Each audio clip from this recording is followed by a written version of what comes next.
ng Pangulong Duterte bago po siya arestuin. Pakinggan po natin mga ka-reaction ha. Tapos sabay-sabay po tayo mag-reaction dyan sa comment section. Okay. Sir, matanong ko lang po kayo, ano po ang masasabi ninyo doon sa sinasabi ng mga supporters po ninyo na pag pinilit po nila kayong arestuhin, magkakagulo? Ang payo ko sa mga kababayan ko is intindihin nila ang ating gobyerno and that this is a government of laws and not of men. At kung may mga tao na gawin yung batas, use them in, I don't know how they call it, pero kung gawain nila sa akin yan, the remedies are also nasa libro. So, I can always respond legally. I will not be anticipating any action in the near future, but it may come. I am not totally taking it out from the... Ano pong ibig sabihin ng mga ka-reaction? It may come. Ibig po sabihin dito, we are a country of law, not of a man. Tayo po ay mayroong batas at hindi tao ang nagdidesisyon. Meron po tayong saligang batas. Pero kung ang mismong gobyerno ay nilalabag niya saligang batas dahil nilalabag niya ang karapatang pantao, nilulustay niya ang ating mga kabahan, hindi po ba mga kareaksyon, panggigipit sa mga katulad natin? Mga kareaksyon, ano po ang masasabi ninyo sa huling payag na yan ng ating Pangulong Duterte? Panahon na ba? Alright, Reaction TVBS, nagbabalik. Reaction. Napakaganda po ng mga pag-uusapan natin ng mga kareaksyon na mantagin po ninyo, walang warrant of arrest. Tinangay po ni Torre ang Pangulong Duterte. Kasama di umano niya yung mga Interpol. Anyway, mga ka-reaction, pantagin ninyo yan ha. Walang warrant of arrest, tinangay ang Pangulong Duterte. Pero nananawagan po tayo sa ating mga kababayan, kalma. Okay? Oh. Oh, bago po tayo kumalma, baby, kalma. Ngayon, walang sisyan ha. Wala tayong sisyan. Tore, walang sisyan.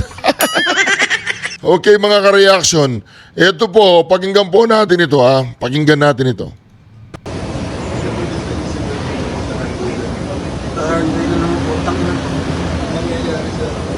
Yan po si Tore, ito po si Secretary Medaldea. Ayan po. Tinatanong po nila nasaan yung warrant of arrest.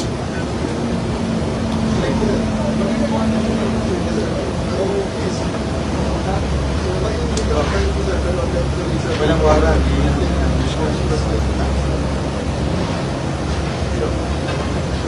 Red notice lang. Nalinis na yung divide. Ano nyo na serious illegal detention yan. Red notice is not Red notice is supposed to be issued and only be issued based on a warrant of arrest, but there should be a copy of the warrant of arrest.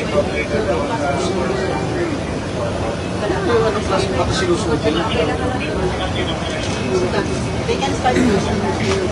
They can start using it. Nakalock din yun. What it is? Nakalock din yun. No, they can pin it back. So, pwede ko na bakit iba. Tapos yung So ano pong tawag dyan mga ka-reaction kung wala pang warrant of arrest?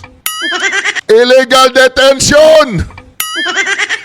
Illegal detention po yan. Pero okay lang. Cool lang tayo mga ka-reaction. Alam po natin lahat ng bagay na nangyayari sa dalawang Duterte na yan.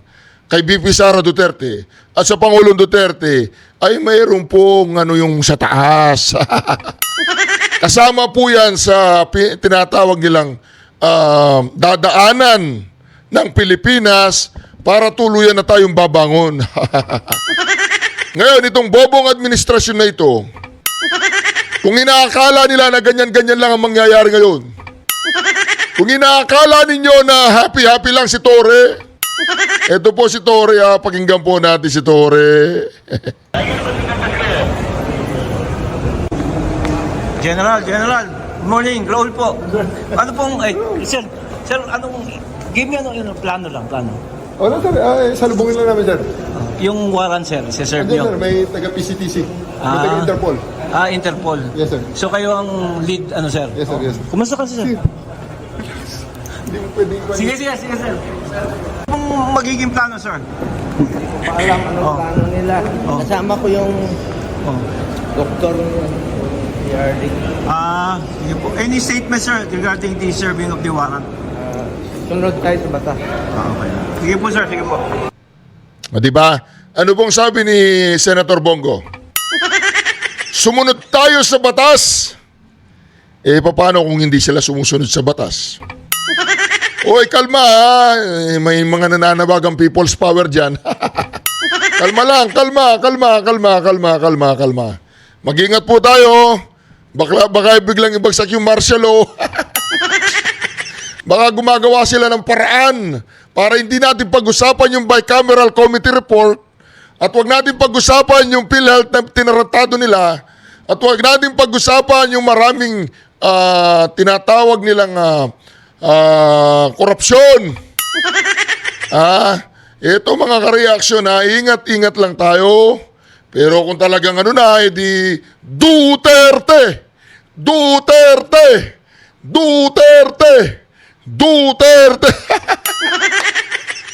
Pero dapat susunod po tayo sa batas. Ano mang akbang ang gagawin natin, susunod tayo sa batas.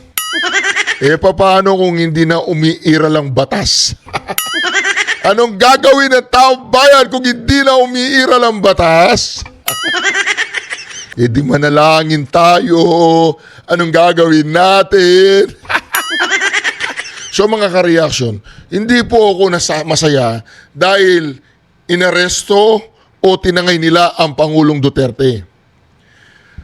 Nagiging masaya ako dahil tinuldukan na ng Marcos, ng apelyidong Marcos, ang kanilang mga political career. Di po ba mga ka-reaction? O ngayon, naniniwala na kayo doon sa sinasabi ng Pangulong Duterte nung panahon ng eleksyon noong 2022? Naniniwala na kayo? Yung mga dilawang bulok dyan, yung mga pingla, isang dilawan lang ang inaangahan ko, ay walang iba yan kundi si Guanzon. Hindi siya balingbing. Pag ayaw niya sa mga Marcoses, kahit anong mangyari, ayaw niya. O, di ba? Kaya, nire-respeto ko yung si Guanzon. Pero dito mga ka-reaction, mandagin po ninyo, inaresto po ang ating Pangulong Duterte. Tinangay po siya ng walang warrant of arrest. Paano nga mag-declare ng red notice kung hindi naman miyembro ang Pilipinas sa International Criminal Court? So anong kalalabasan po niyan? Illegal detention. Alam po ba ninyo kung ano nangyari? Doon kaya yung dancer na binugbog tapos illegal detention. Di ba nakakulong na sila ngayon? Yung dalawang magjowa, nakalimutan ko lang yung pangalan kasama ni Vice Ganda yun. So illegal detention din ang kaso nun. Di ba mga ka-reaction?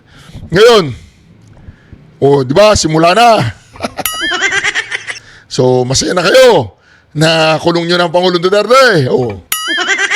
O ngayon, dapat sumunod po tayo sa batas ha. Paano kung hindi na umiira lang batas? Anong gagawin natin? Sumunod pa rin tayo sa batas. Okay? Pakinggan po natin ito mga ka-reaction ha. Dalhin yung kanilang mga anak, kanilang mga kaanak palayo po doon sa area kung nasan kanina ang dating Pangulong Rodrigo Roa Duterte. So nagpapatuloy po ang ating special coverage mga kababayan ngayong umaga. Mukhang si Attorney ay pabalik na ng Pilipinas mula po sa Hong Kong at malaman natin ang komento ng mga abogado ni dating Pangulong Duterte mamaya sa pagpapatuloy po ng ating special coverage. Marami na po mga kababayan na nagko-comment dito. Sabi ni Beautiful Creature, marami na kami na nag-aabang sa mga kahihinatnan at hindi tama na mga ginagawa ng administrasyon na ito.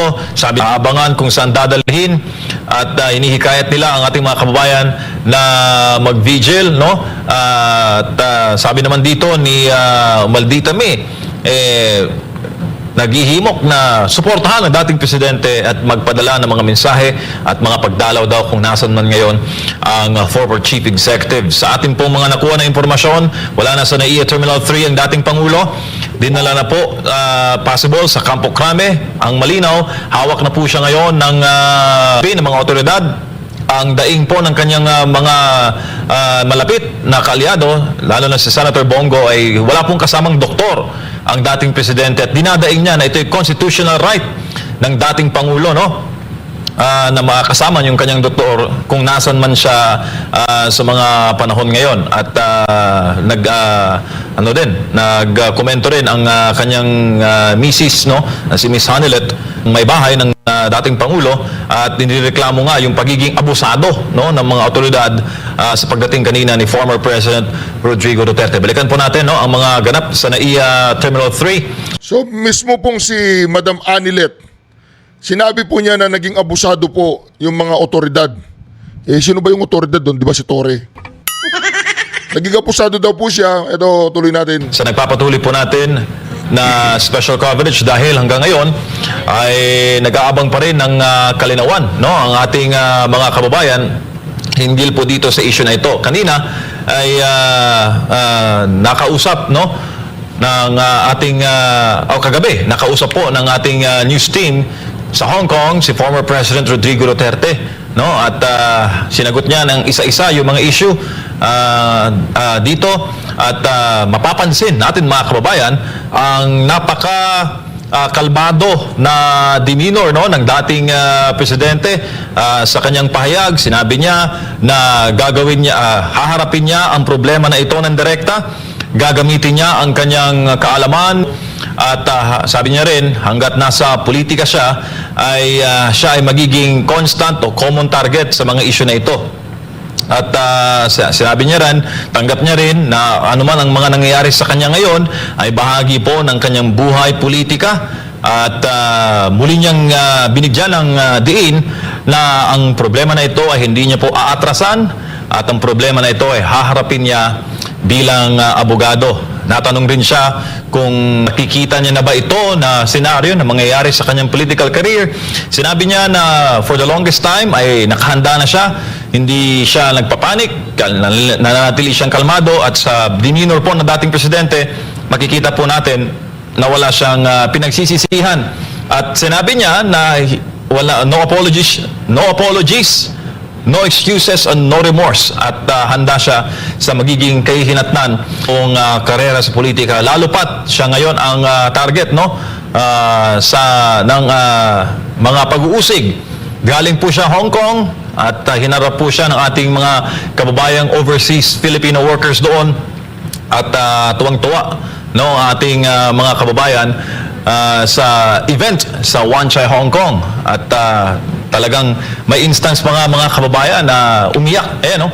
Kikita niyo sa inyong mga screen. Umiyak po ang dating president, ang mga kababayan natin, nang makita nila ng personal si dating Pangulong Rodrigo Duterte. Ating mga kababayan, 2,000 po yan sa loob ng Wan Chai ng Southern Stadium. Iba pa po yung mas marami pa na mga kababayan natin na nag-aabang sa labas ng venue, at ang sigaw nila ay pasasalamat sa dating Presidente Rodrigo Roa Duterte. So magpapatuloy po mga kababayan ang ating special coverage at malaman po natin ang mga ganap ngayong araw at ang mga development. Basta't ang hawak po natin na impormasyon ay wala na po sa NAIA Terminal 3 ang dating presidente, at siya na po ay hawak na ng mga otoridad, at possible na nasa Campo Crame na ang dating Duterte, at dinadaing po ng kanyang mga kaalyado kung bakit ganito ang treatment sa former chief executive. Samantala, atin po munang panoorin ulit ang pahayag ni Senator Bongo. Magandang umaga po sa inyo lahat, mga kababayan ko. Kasama po mga doktor. Nasa loob po kami ng ambulansya. Punta mo namin siya sa Media Materni kung saan siya po dinala. Hindi po na-check up kanina ng mga doktor niya. Kailangan mo lang siguro natin na nasa layo po kanina nalusugan dahil pabali po ayon sa kanyang pamilya ay masakit niya. Dala po tayo ng ambulansya ngayon ang pagdinaan sa dugo madami.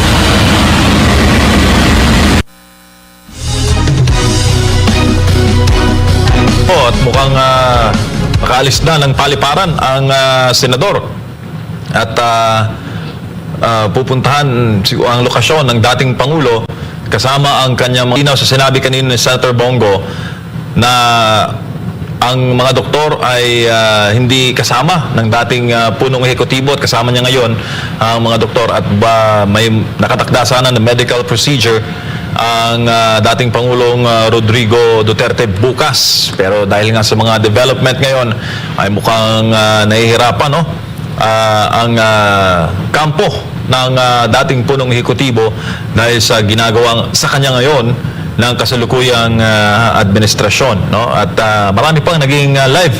Mukhang si Senator Bongo ang may update sa mga nangyayaring 3 siya. Ngayon ay paalis na po ang senador sa paliparan. Sabi naman dito, makikiisa kami para kay Tatay Digong, ano man ang mangyari. Komento dito ng ating mga kababayan. Tanong naman ni Lloyd, illegally arrested or kidnapped ba ang dating Pangulo? Yan po ang komento ng ilan sa ating mga nanonood sa ating live coverage. Ingatan nyo Tay Digong, bigyan ng kalakasan at presence of mind, wisdom in facing this prosecution and unfair treatment sa mga Duterte. Yan po yung pahayag ni Liza. Balikan po natin si Senator Bongo. Magandang umaga po sa ating mga kababayan. Papunta rin ating Pangulong Duterte. Kasama ko po ang pamilya. At gagawin mo na natin ang kanyang kalusugan dahil kahapon reklamo po siya, sumasakot ang kanyang lupot ay sa kanyang pamilya.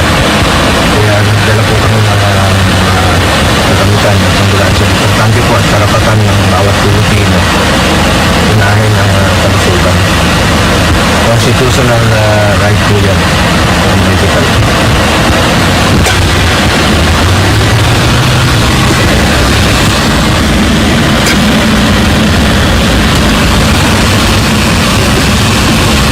Ayon sa ulat ay dinala po siya sa Villa Verde 250.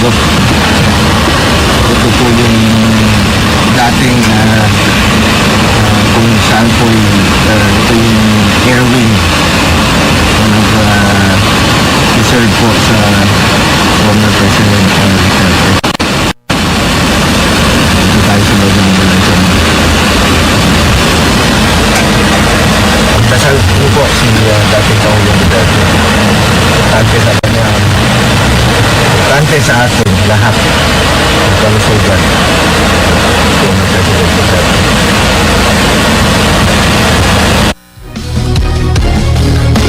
Yan po ang naging payag ni Senator Bongo. Nasa ambulansya pala ang senador, at mukhang papunta siya sa destinasyon ngayon kasama ang mga doktor ng dating Pangulong Duterte at umaapila siya sa publiko, sa taong bayan na ipagdasal ang dating Pangulo at ang importante ayon kay Senator Bongo ang kalusugan ng former Chief Executive. Sa mga oras ngayon ay hawak na ng mga otoridad ang dating Pangulong Duterte.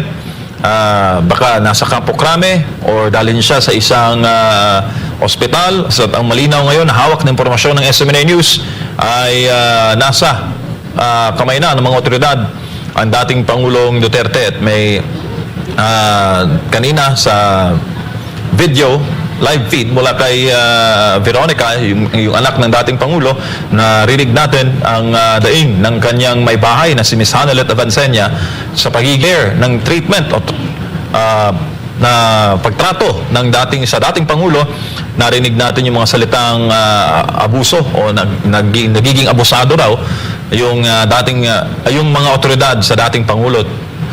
To think na senior citizen na po ang dating presidente at sa Hong Kong nga kahit mahirap maglakad at lalo na sa mga bahagi po ng venue doon kung saan may mataas na hagdanan, talagang sinusuong po, no, ng dating Pangulo para lang mga kababayan doon sa Hong Kong. At malaman natin ang iba pang mga pahayag ng dating presidente kagabi, March 10, no, sa Hong Kong, kaugnay po sa exclusive interview ng SMNI sa dating presidente. Panoorin po natin ulit ang pahayag ng dating Pangulong Duterte. Dahil dun sa balita, ano po ba talaga ang nakarating sa inyo? Meron daw po ba kayo talagang warrant of arrest? Ano po? Alam mo, ma'am, what is circulating in the city of Manila, it's almost the same that's being bruited around dito because of the, communications. Very easy. As a matter of fact, it's almost instant. Ilang segundo lang. So, ang masasabi ko, ma'am, though I do not claim ignorance about the moves before and long before and after a few months of respite, nandiyan na naman yung issue. So, I guess this na ito, issues, I would call them, would hound me until the dying days of my life.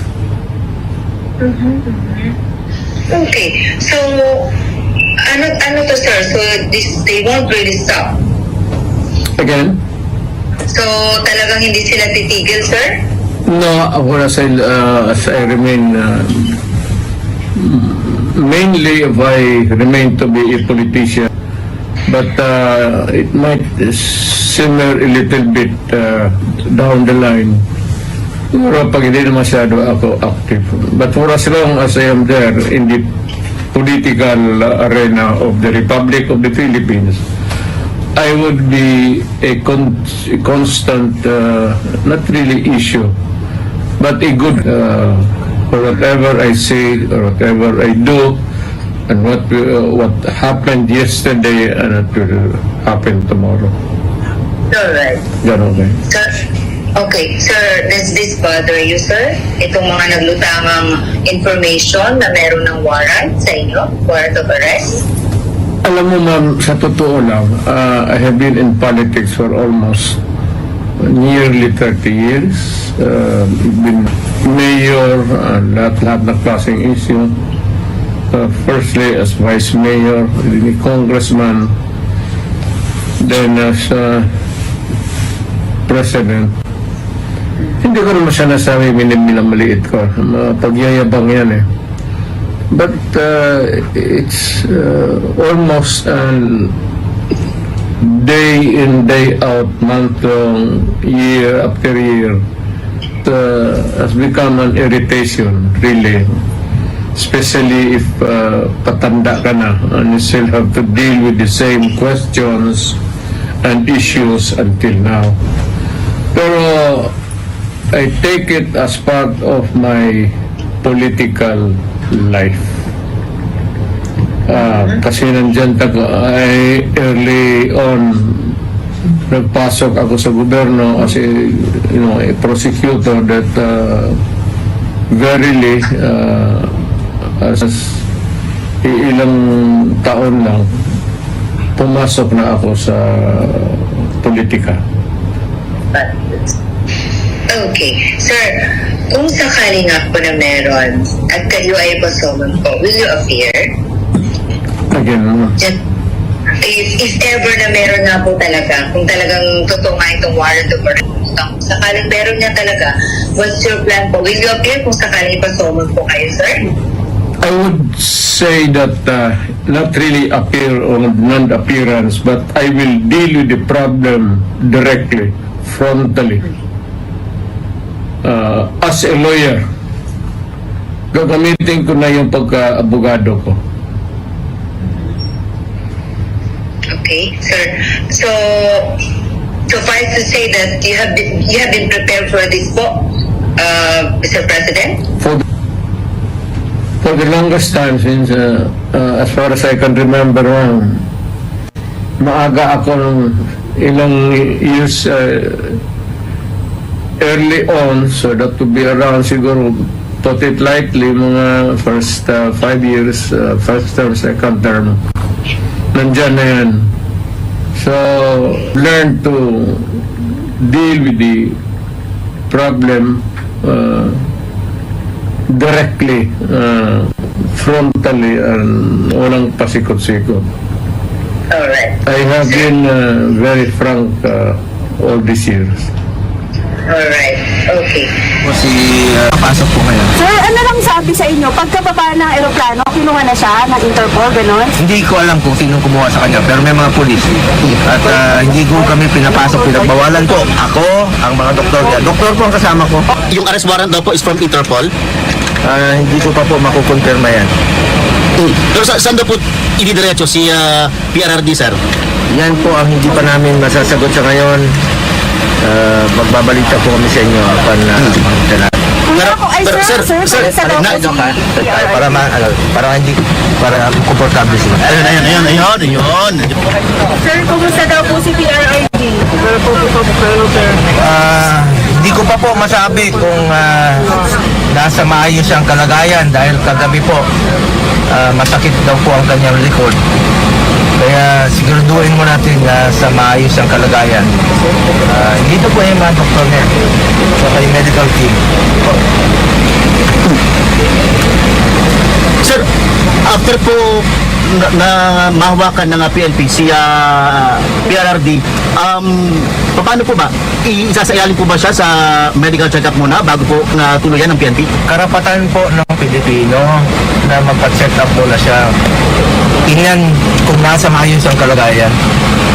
Hindi nga kami pinapapasok eh. Pero sir, ano po yung sabi ng pamilya niya? Sinek up po na ba siya bago siya kunin? Babalitaan ko lang po kayo mamaya. Sir, kasama Pagdasal nyo, manghinahon po tayo. Pagdasal natin si former President Duterte. Sir, kasama po Nasa ba? maayos ang kanyang kalagayan. Sir, kasama po ba ni FPRD si Vice President Sara Duterte? Sa pagkaalam po, hindi po yata. Sir, sino lang yung kasama niya ngayon na immediate na maalalay sa kanya? Anak niya, apo niya, at yung kanyang nurse, at saka si former Secretary Anak siya. Apo, sino pong anak, sir? si Kitty po. Ayun. Okay na. Salamat Sir, po. salamat po. Salamat po. Ay, sir, last lang, sir. Akin si Smith po yung pagka-aresto kaya Hindi ko pa po masasagot sa ngayon, but sumusunod naman po sa batas. He is a lawyer, abogado po si dating Pangulong Duterte. Sumusunod po yan sa batas. Sir, bailable daw po. Anong gagawin ng hakbang kung didiretso na siya, kunin na siya ng Interpol? Pwede ba yun? Legal muna, legal. Sir, bailable daw po yung inciting to sedition. Magbe-bail po ba? Hindi ko po alam anong kasong sinampa sa kanya. Okay na. Salamat po. Thank you, sir. Salamat Thank you. po. Salamat Pagdasal po, niyo sir. po, manghinahon kayo. Pagdasal niyo po si dating Pangulong Duterte. Mahal natin si Tatay Digong. Mahal na mahal po natin siya. Importante ang kanyang kalusugan. Sir, ano po? Ginawa niya ang lahat para sa bayan. Sir, Minahal niya tayong lahat. Dante, pagdasal po natin siya. sir, ano pong implication nito sa mga Pilipino? Manghinahon lang po kayo. Sir, papasok ba kayo sa loob? Inaantay ko po, papasukin ako. Sir, sabi kanina ng EU Security, wala naman daw na iserve na arrest warrant. Wala po akong nakikita. Hindi nyo pa nakikita na naservan. Hindi na kami nakapasok po. Hindi po kami pinapasok. Sir, ongoing na negotiation kung pwede kayong makalapit sa Pangulo. Tapos sir, sir, kasama sa negotiation ninyo kung sa ospital siya diretso. Check up muna. Check up muna. Ngayon, sir, ngayon. Sa Cardinal. Okay, sir. Check up muna sa Cardinal.